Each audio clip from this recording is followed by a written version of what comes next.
got into it by writing a letter.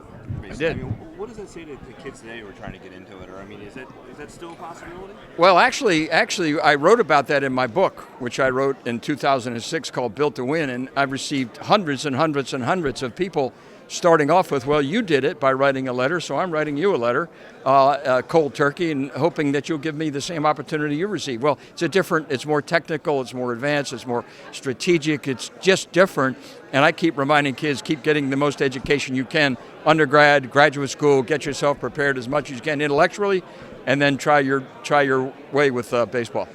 And learn to write a little bit? And learn to write a bit, and speak a bit. John, what was it like working for the Orioles in those days and at the very start, and the quality of people you joined?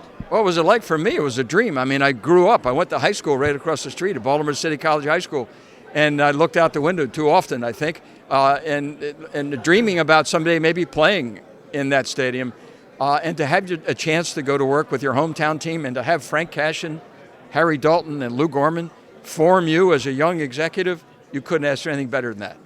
John, you built so many of your teams on elite starting pitching, and some of those guys, took a little time to establish themselves in the major leagues. Like, what does it take to kind of figure out which guys are going to stick and which guys can develop into the starting pitchers? Mostly, it actually mostly takes good scouts who are able to project the timeline development pattern of each guy, who's going to move fast, who's going to take longer, high school guys versus college guys, Latin guys versus non-Latin guys. And so you rely on the expertise of the people who you've paid to make those judgments and make those projections. And if you follow that pattern, you're going to be successful more times than not. What is it like looking back at those rotations that you had? It's wonderful. It's beautiful. They were great. I mean, it was fun to see those caliber of pitchers take them out every day. And we tried to do that in Kansas City, and ultimately we did. And certainly we've done it in Atlanta. John, is there more competitive balance in the game than ever when Kansas City, Pittsburgh, Baltimore, and some of those teams can get there? I think so. I think it is, and I think that Commissioner Seelig started on that. Commissioner Manfred is focused on it, and I think it's good for the game. It's good for all of our communities and our business, and where that balance exists, where everybody has a fair chance and fair hope at the beginning of every spring training, they've got a shot. What are your memories of your days at Towson? At where? Towson? I love Towson. I mean, ratio of 4 women to each guy. And if you could walk and chew gum at the same time, I played soccer 4 years and baseball 4 years and sang in a few musicals. So you had to be multi-talented to be at Towson and a male student during those years. And I enjoyed every bit of it. I'm very proud to be a Towson graduate.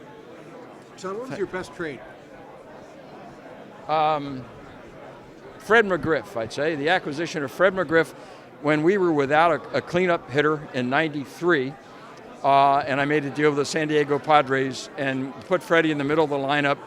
And I see my friend Al Kaline back there. And it enlivened our whole lineup. Everybody else relaxed. David Justice, Ronnie Gant, they all came alive. They relaxed. They did their thing.